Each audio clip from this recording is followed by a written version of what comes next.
All right, hey guys, what's up? It is Tim and Ryan and Ruben and Josh, all with the Juice Athlete Compound, bringing you the Granite Games Week 2, Events 2 and 3 Crush It guides. So we're super stoked to talk about these workouts with you, hopefully give you an overview of how you want to approach them, how the workouts are made up, and how you can kind of navigate yourself and get to the top of the leaderboard. So let's get started, guys. What's your initial thoughts on event 2, which is the deadlift burpee over bar wad, and then event 3, which is the overhead toes to bar climbing ladder? Just jump right in. And I'll go first. Yeah. All right. So I'm gonna start off with event the total bar and overhead squat one. I think it's going to come down to the total bars. I think it's going to be another repeat of last week where it came down to chest to bars and who understood the limiters the best and was able to strategize a game plan that kept a consistent pace. So I think it's going to be there. So I think don't go too fast in the first rounds. You're going to have plenty of time. I see maybe all the top 100 or probably top 200 people finishing this workout. And I think the lower end scores are probably going to be around the 14-minute mark. I don't think anybody's going to really get to that 16-minute mark. So I think top end scores are going to be about 10 minutes, but I think it's going to come down to the total bars. Yeah, I think that's when you got to finish too. As far as doing them first, which one of these, for someone looking at these, we'll get into the kind of the nitty gritty here. Which one should you attack first for event 2 or 3? What's your take on that? I'm gonna say event 3. Yeah. Workout 3. How come? What's the reason event 3 and not event 2 for them? If people aren't sure looking at this. I'm gonna say most people are gonna be able to do event 2 like faster, so they're gonna be a lot more tired and fatigued after they're done with it. So I don't think you should do that workout first on, say, Friday and then do event 3 on Saturday, where event 3 is going to be more of a pacing workout. So you're not going to be as thrashed post doing it. So I think you should definitely do 3 before you do 2. Yeah. Yeah, it'll take some time to recover from event 2. I think a lot more time. So yeah, if repeats are in order. Yeah, no, exactly. I also think that you probably, if we look at it as far as like testers are concerned, if it was the open and you hit the same workout 3 times within a week, that's a really rough schedule, right? That's as far as your body's output being able to really bring it. So if there's 2 workouts, and I don't think you should do each one twice unless you really absolutely, this is a super big priority for you to qualify for Granite Games, then you may need to. For everyone else, I'd probably recommend hitting each of them once and then seeing if there's one that you want to redo. Would be that. Also, if you're a coach, if this is kind of just your end of the week hard training, then you're going to hit them one and done, of course. But other than that, I think you do both of them, one on Friday, one on Saturday, and then probably see on Monday if you need to redo one of them. Yeah, I think. Well, I'm looking at both workouts from a different standpoint. I'm looking at like when we talked about recovery a little bit, but I'm looking at one. You're looking at more of an aerobic workout, staying a longer pace, which is not going to take you that much to recover. Yeah, it's going to suck for a little bit afterwards, but recovery-wise, your central nervous system probably didn't take a huge hit. But if you're looking at workout 2, the deadlift, and that one's going to be a straight lactic workout. So you're going to need a day rest after it. So if you're expecting to do those in order and you're only going to hit them once and say you do it like on Friday and Saturday, then you just you're going in with the low central nervous system to that event 3, which is, where you're going to require a little bit more endurance. You're going to need to be able to sustain a little bit longer. So I will flip those 2 workouts, and I think it's kind of I think it might be like a little error if you go in sequence. And I think we're all in agreement like that, right? Probably the best would be to do event 3 on Friday. If you normally rest Thursday, do your training on Wednesday. I wouldn't try and rush it tomorrow and jump in. Again, unless you know something specifically that you have your own thing, then yeah, of course, address that. But hit 3, because 3 is going to be, we'll get into specific limiters, grip limiter, some of that stuff. Maybe technique is the issue there. but Saturday is go time, and you're going to want Sunday to just recharge in case you need to do it twice. I would really hope you don't have to do the deadlift burpee one twice, because that's painful, man. Yeah, that's a pretty good point too. Is maybe just hit the deadlift one as hard as you possibly can Saturday. That way you don't have to do it again on Monday. Yeah. Yeah, I mean, it's 6 minutes, so give it that one and done kind of feel, all out. Nobody wants to do that one again. No. Yeah, what I would do, for me, if I was still doing this, I'm the type of athlete that if I see a score, I'll shoot for it and make it suck for however long it has to suck for me to shoot for a score. So what I would do is I will wait to do the deadlift and burpee one until Monday, where my back's against the wall, and that's your last attempt. Because now you see how the leaderboard's kind of shaping out. You know where you have to hit, and you hit that good attempt on Monday. Hey, that's not a bad idea. The only thing I could see hindering that is if you redo the overhead squat one, would you do that? But if you're just going to do each one once, wait till an hour before it's up on Monday, and you have the score, and you're going to go super deep down the rabbit hole. But you'll know what to shoot for, and when you're not like, I did it, I got it. You're like reaching for more reps and reaching for more reps, and that can be a really good thing, right? Yeah. What do you think, Ruben? I mean, you're the badass competitor here. What do you think about fueling prep for stuff like that? Like between those two workouts? I would go empty and as early as possible for the lactic one, and then I would go some sort of carbs an hour before the overhead 0.3. total bar. The overhead total bar one. That way I have some carbs, to fuel me for the longer endurance workout. Right. So but you want to be as empty as possible for the lactic one for sure. Yeah. Why don't let's go into them specific. We're going to actually start with WOD 3 because we think you should do that one first. So let's go into that with specific fueling and prep. We're saying carbs about an hour before. You're going to need that as a fuel source because you do want to be consistent in pacing on this one, right? If you messed up on event 1, was what? No one knew how to pace that workout. Everyone thought they were pacing it with a 2-minute pace on round 1. That's too fast. That was actually too hot. Except for 3 of you in the world that got 240 and above, right? Everyone else, that was not a pace because you had fall off. So for this one, we do want carbs as a fuel source. It is a climbing ladder, so if that is a heavy load, I don't think you want to be empty. You need something in there to kind of let everything sink in. What other thoughts on either fueling or I think from a supplement standpoint, if you're not if you haven't built up your beta alanine, I think a lot of CrossFitters tap into a lot of the wrong pre-workouts. And this is kind of going on a different subject. No, and go for it. You know what I mean? Like you gotta understand what you're putting in your body. You know what I mean? A lot of these pre-workouts have this nitric oxide complex in there where it makes you get a good pump. For CrossFit, you don't want to pump. That's the last thing you want. The last thing you want is your biceps to blow up. You know what I mean? While you're doing total bars or chest to bars, you know what I mean? Your core to get tight. You want to be able to sustain that longer. So the opposite of that will probably be some beta alanine. That's all you really need is some beta alanine before you train. You don't need these stimulants. You don't need all this crazy stuff. Just drink some beta alanine, and just build it up. So I think if you haven't built up your beta alanine yet, I think it's a good learning point for Wodapalooza or for the Open next year, where these are the type of workouts that you need to have a good beta alanine, a buffer to control that lactic acid buildup. But not necessarily if you've never taken stuff like that before. If you don't do things like that now, I mean, it's not a good point to start. You're saying no, you shouldn't start it. You don't start taking it now, expecting it for it to work tomorrow. Right. You know what I'm saying? I'm like, I'm about to hit this workout. Coach Ruben said take some beta. One dose of steroids, please. I'm strong. Yeah, did it work? Did I win? Am I big yet? It doesn't work that way. Also, it's building blocks. Also, when you said biceps, your biceps, I feel like they had a pretty good pump when you're talking. Oh, yeah.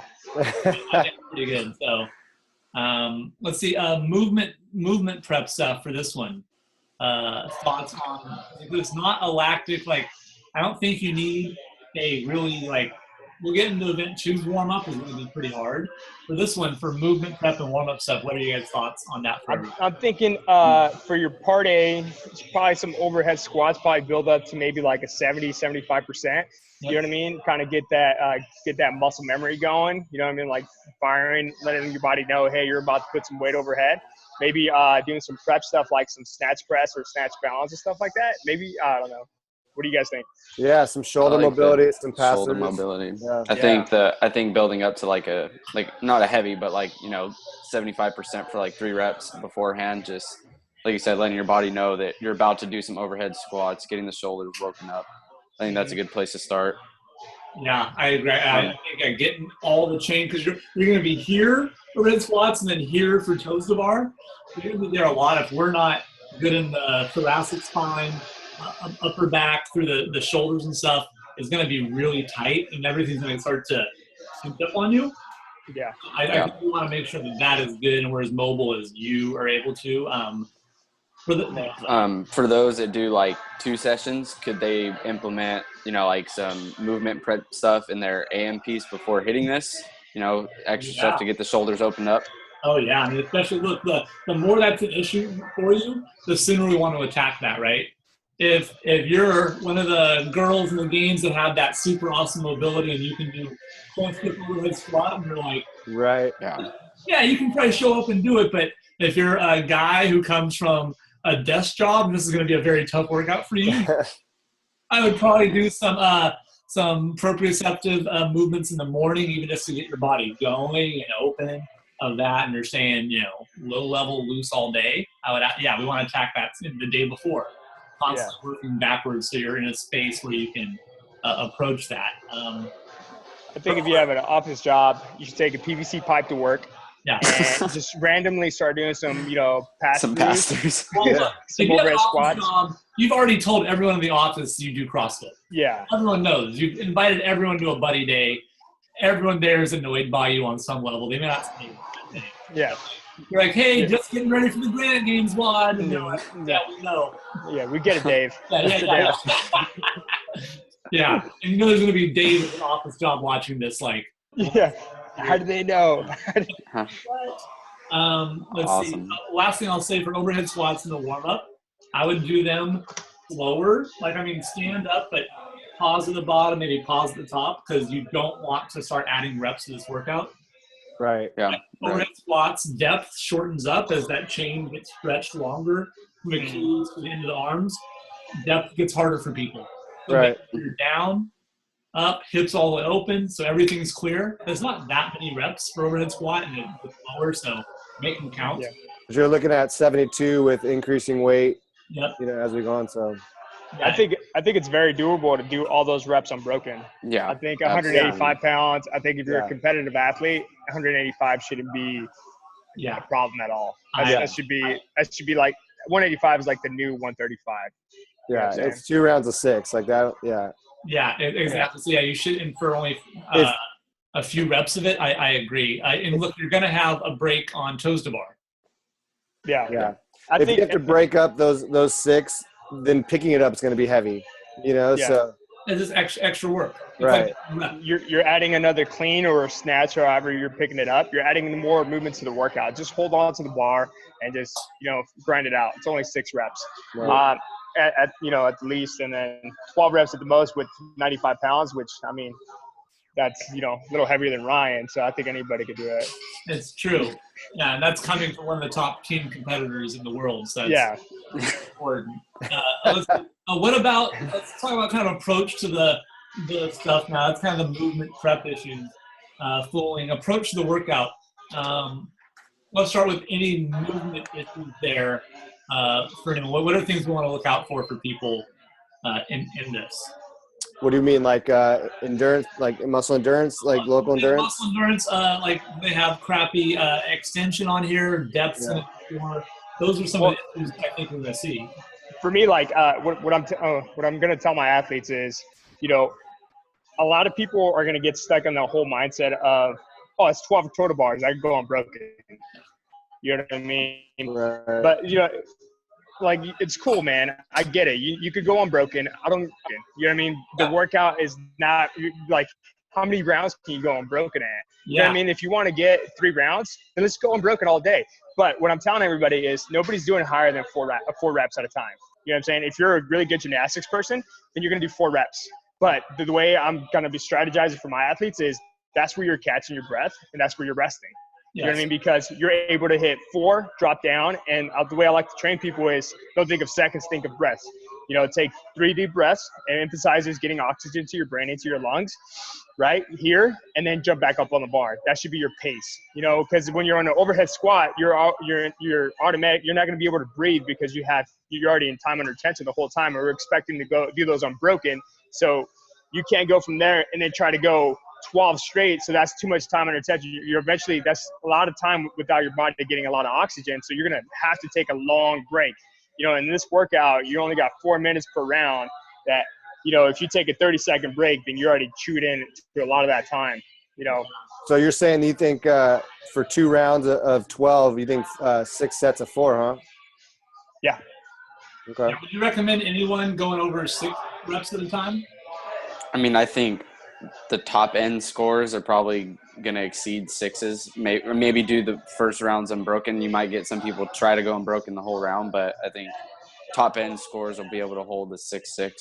Well, I think add up the reps. You know what I mean? First round, 96. 96 total bars. I mean, if you could go unbroken in the very beginning, you know what I mean?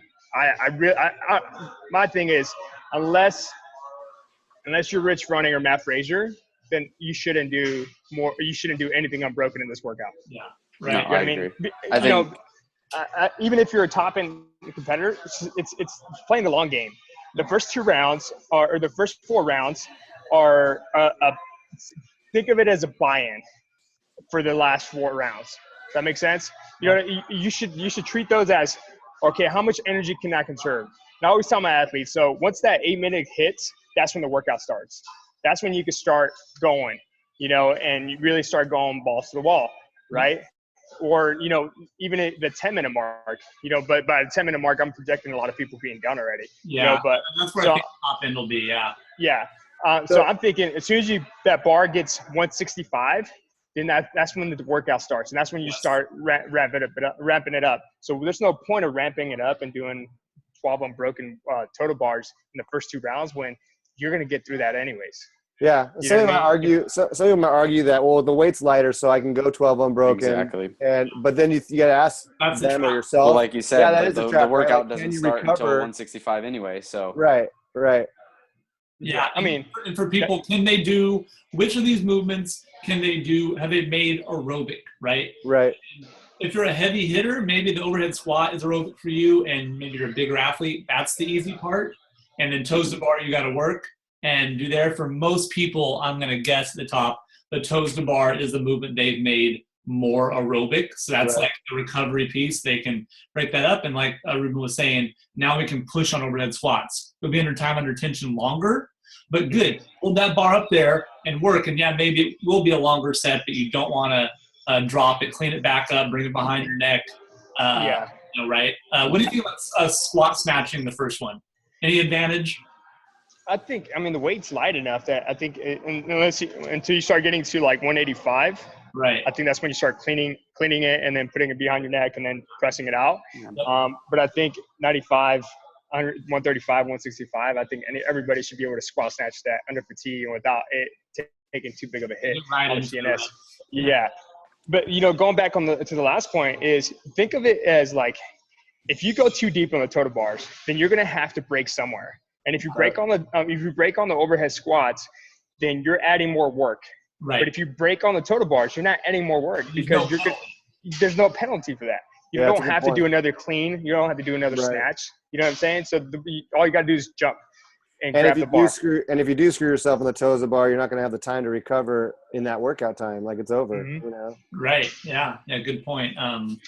Let's talk about this. Is this a paced workout? We're trying to hit on it. I'm just saying, a paced or a puke? What's the pace for this one? Pace. Yeah. Pace, right? I think this one's pace. Yeah. Ruben, you're right on. Get through the first 2 rounds as if you're doing like an 800-meter run, 1,200-meter run, and you're going to start a hard workout. What pace would you hit that 1,200-meter run at? not a sprint. You wouldn't get to the starting line like crawling. Would you guys say like 75 seconds a round would be good? Something good, like a minute a round? 75. I was thinking about 115. I was even thinking slower because you have plenty of time, and then you can start to push towards the end. If you can kind of pace the first one, it doesn't have to be like super slow, but it doesn't have to be a sprint either, just because it's easy. But then we also got to think like you don't want to overpace this, right? Because then you start thinking like you're gaming the game.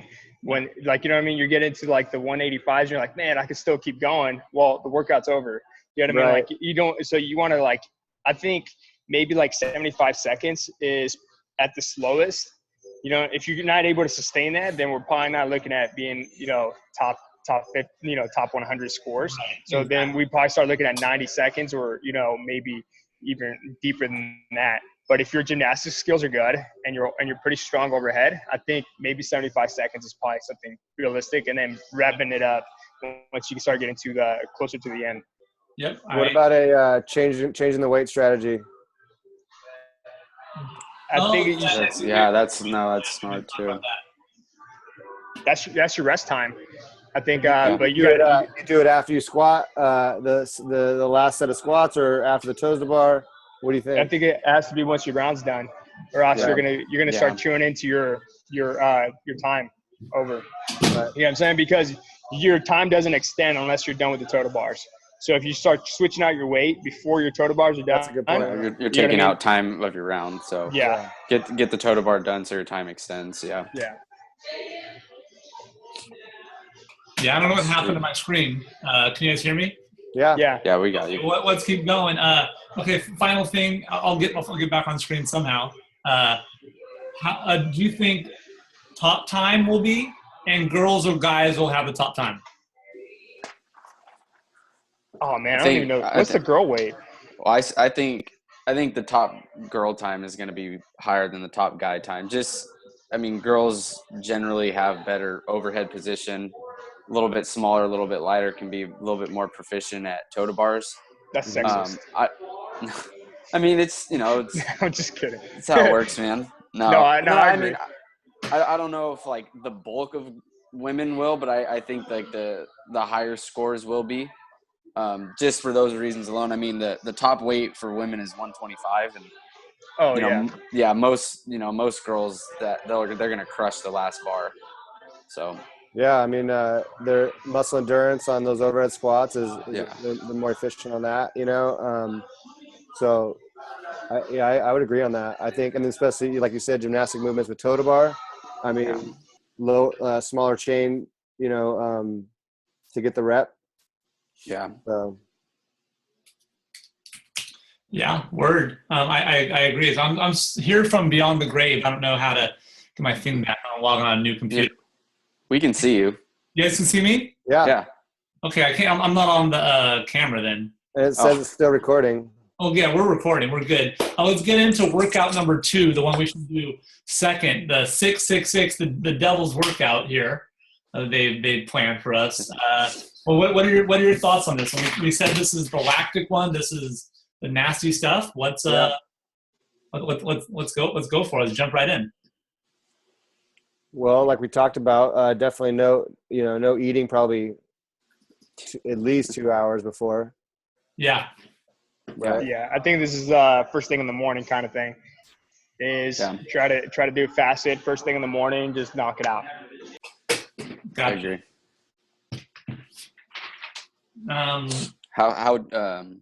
So what's a good warm-up strategy for this one? I mean, do you guys have anything specific that you would have people do? There's another Tim on here. There's 2 of me. I'm here. I can't. There you go. Yeah, let's see. Oh, well, you guys can hear me? Yeah, we can hear you. We can see you. We're all good. Okay, good. Ruben's muted. Yeah, perfect. No worries. I just can't see myself. So, so for this one, for movement prep, I think we need a much longer warm-up for this one, for the short pain piece, right? Yeah. Here's kind of the idea. We want to be able to go up hard with our warm-up on this one, get the blood pressure rising, everything up. We're going to bring it down.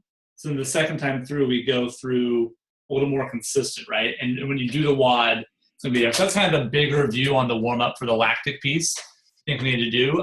Specific areas, movement preps. What are you guys thinking? Keychain for sure. Well, a lot of blood flow, right? We need that flow through this. Yeah. Yeah, I think maybe some rowing, and then do some sets of these, some small sets, but increasing pace. Yeah. Yeah, I agree. So what are the things we're looking for on that? Reverse hypers, like push and swing, some just basic stuff to get as much blood through, GHD back extensions, any of that. Right. Easy, not a hard pace. We were talking about rowing before, whether you want to row in the beginning or not. If you have a lot, if you do seize up in the low back, it may actually help you to do airdyne or assault bite to start. Okay. So you get blood flow through the body, but you're not overdoing that if that is a limiter for you. And then I would go through, I would add some harder row intervals, something like 30 or assault bite, 30 seconds, increasing pace, maybe rest a couple minutes, but you should be pretty much fully sweating, fully breathing hard at the start of this workout versus event 3, where it's going to be more of a paced workout, right? So like you were saying to get the blood flow like really, really high, depending on like your limiter, like if your posterior chain would be a limiter, that's going to let you know whether to do it on the bike or the rower, right? Yeah, that's dead on. You have to know that about yourself. For 225 deadlifts, 6-minute AMRAP, 6 dead, 6 bar facing burpees. If you do, what do we say? If you did a round every 45 seconds, that's 8 rounds, right? That's 8 rounds. That's not fast enough. I don't think. That's only 48 deads and 48 burpees. That's not high enough. So it is going to be, Ruben, what were you saying? That it's like that highest pace. How did you put that? Yeah, so I think it's like the complete opposite of the first workout 3. I think, workout 3 is what kind of pace can you sustain for the longer period of time. This one's what's the fastest pace you can sustain for a short period of time. Versus 6 minutes. What is your 6th gear? And how long can that 6th gear hold? You know what I'm saying? And that's kind of like that's where I see this one playing out. So, have you been doing your row intervals? Yeah, exactly. Your AM conditioning stuff. I think that's what this one's going to be. I think it's going to show big. I think this is one. Yeah, what's the highest you can handle? Where last week's was like consistent. Here, this is again not full out sprint, but you got to have some go to this one, dude. Right? For everyone, you got to be able to. What's nice is the movements are complementary, right? So deadlift isn't going to affect burpees too much. Burpees aren't going to affect deads. So if you're fatigued from burpees, you got to get to that bar and just start going and trying to catch your breath there.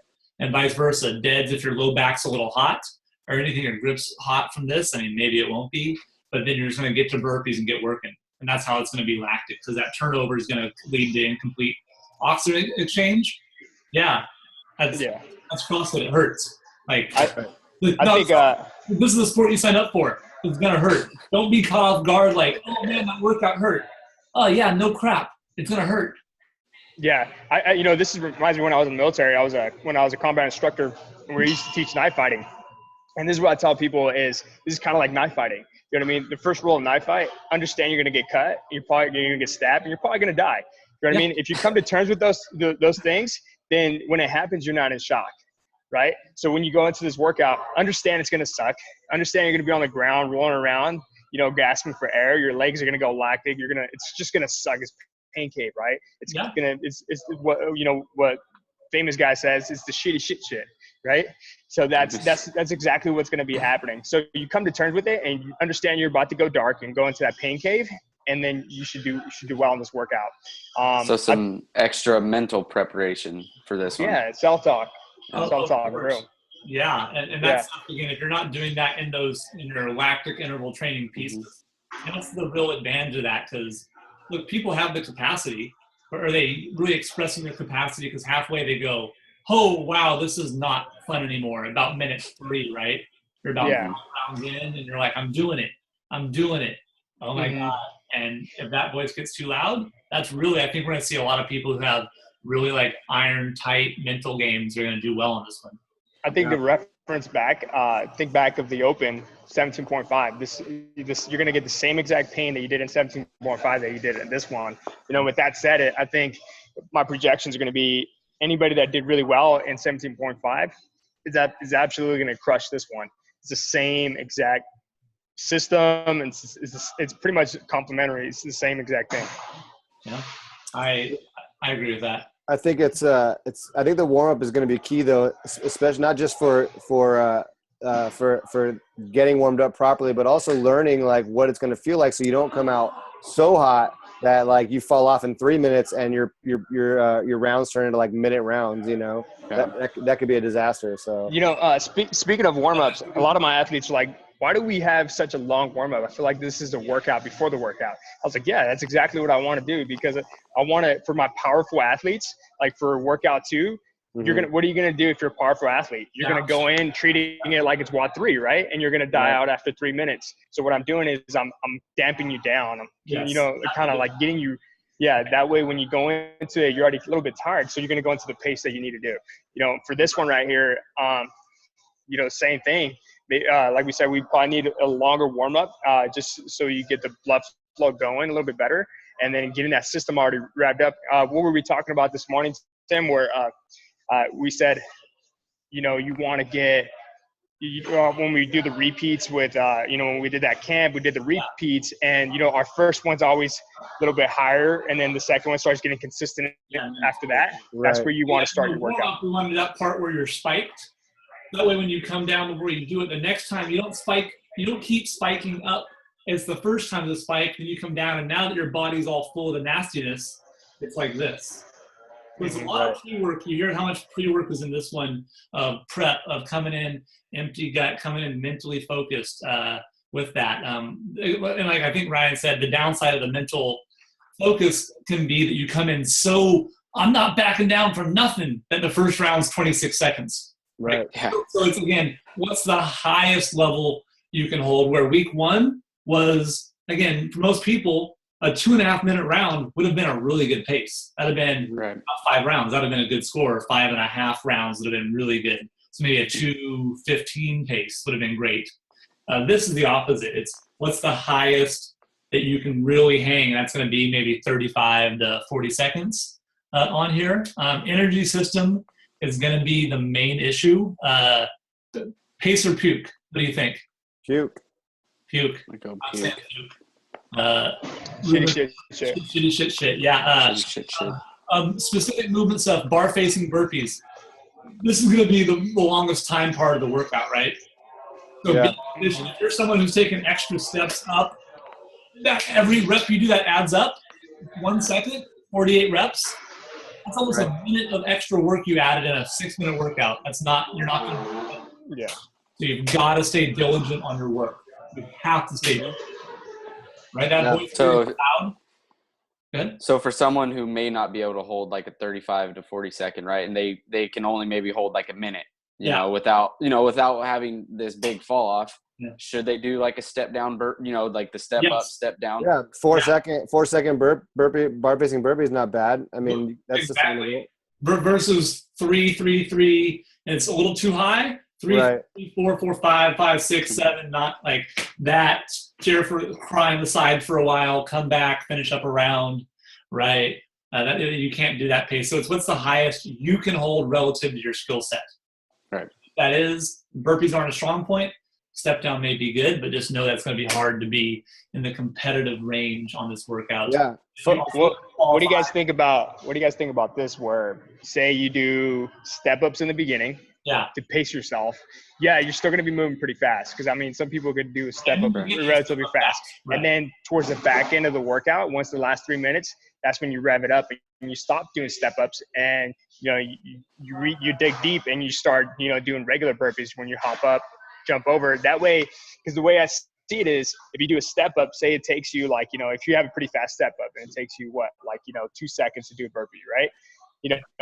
And then when you're tired at the end, your burpees are going to get slower no matter what, right? So to try to make up that 2 second, now you do a pop-up burpee so it looks exactly the same. Does that make sense? But you're not doing pop-up burpees and getting burnt out.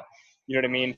From the get-go. Maybe you do some step-ups for the first 3 rounds or 4 rounds, and then after that you rev it up, and you start doing, to keep that pace high, kind of thing. I would say, if you have a good engine, I think you can totally do that. I think if you're, like you said, you haven't been doing your aerobic interval work, so you're not going to regenerate the energy you need super fast, then that may not be it. But if you can, you got to go, and you got to find whatever the strategy for this one, the highest you can hold. What is that? And try and do it. Know that minute 4, it's guts. Who's got it to go there and step up and just pull out a deadlift that maybe ain't so pretty, but you're doing it, right? Yeah, that's the workout. You got to have go to it for this one. Yeah. Go ahead. And 4 second burpees, and it's still if you can't sustain a 35 to 40 second round, 45 second will still get you 8 rounds, like we were talking about, and that's not. For somebody who's not high level, 8 rounds is still a great score. I think so. So speaking of that, so what round? Maybe going into the limiters. Any limiters on this workout before we get into projections? No, I think this one is more of a mental limiter. Yeah. Right. I think this is a low skill movement. I think if you're doing CrossFit and you're signed up for the Granite Games and you're doing RX division, then you should be pretty good with 225 deadlifts. Yeah. That should be regular. You know what I mean? Now, if this was a 315, then we're talking a different story. That could be a limiter. But 225. Come on, you should be able to sustain that, especially if you signed up for the RX division. Yeah, even for the team division, it shouldn't be that hard. No, I've been there. I took 4th. It wasn't that hard. It's no big deal. But I think this is a mental limiter. This is low skill, and this is what I always tell my athletes is when I first started CrossFit, these are the type of workouts that I was good at because I had that mental capacity. Like, hey, this is where I could keep up ground, and this is where I don't need to have a high volume of chest bars or a high volume of total bars or muscle ups. This is just straight grunt work. This is just who could hurt the most, who could enjoy pain the longest. You were ready for a knife fight. Yeah, man. You want to stab him in the throat. Go. Yeah, this workout's gonna try and who's gonna stab who first, right? And then it's going. Yeah. Who's gonna lick the blade first? You know what I mean? That's what I'm talking about. Yeah, totally. So, what are our projections for this workout? What do you think would be a good score? I think top scores are going to be close to 9 rounds. It's going to be painful, but it's going to be there. I think let me do it tonight, and I'll tell you guys what the top score is going to be. Gotcha. I'll let you guys know what my score is. Rounds off. Yeah. I'll let you know what the top score for the team division is going to be. Gotcha. I think over 10, top 9 and 10 is going to be a really good score. I think 9, 10, somewhere in there. Yeah. Josh, what do you think? Oh yeah. I think 9 is going to be a top score. I think 10's going to be tough. It's going to be painful. I'm not sure that we're thinking about the fall off as much. I think there might be some fall off towards those later rounds. I think more people are going to fall off than not, but I think the top people will have, like we've been saying, like that highest pain level that you can sustain. Yeah, I totally agree with that. I think that Brendan Williams guy is going to win this one. Yeah. Because he's a little rabbit. I think it's a shorter person workout because you know what I mean. Like deadlifts are going to be shorter to get through the less range of motion and then closer to the ground. And it's going to be one of those little lightweight guys that's going to kill this. And they're going to get like a 30-second for the first 3 rounds, and then probably drop off to 45 seconds towards the back end, and then they're going to get like 10 rounds. What about male or female? Who do you think is going to do better? What's the female weight? 135? 155. 155. I think it's a male workout. You think so? Yeah. I'm interested to see. Let's see. And I like the combo of these two together. I think they fit well. Yeah. They're good. And again, I would try not to do both of them twice if you can help it. It's going to be tough. 4 testers over a few days is tough. Yeah. Yeah. I mean, we're just going like it too many times. I think I think week 1 was a good it was a good time to simulate like how the opens would be, and if you did the 2 attempts. But this week there's with 2 workouts being released, never in the opens history had they released 2 workouts, so you can't really, you know what I mean? So you got to just treat it like pick the one that you might not do so well at and choose to do that one twice, and then do one once. Yeah. Don't get caught up. I agree. Yeah. I hear you. Any final words, guys? Final thoughts before we cut here? Cool. Yeah. I think we said it all. If you have any other questions, hit us up here.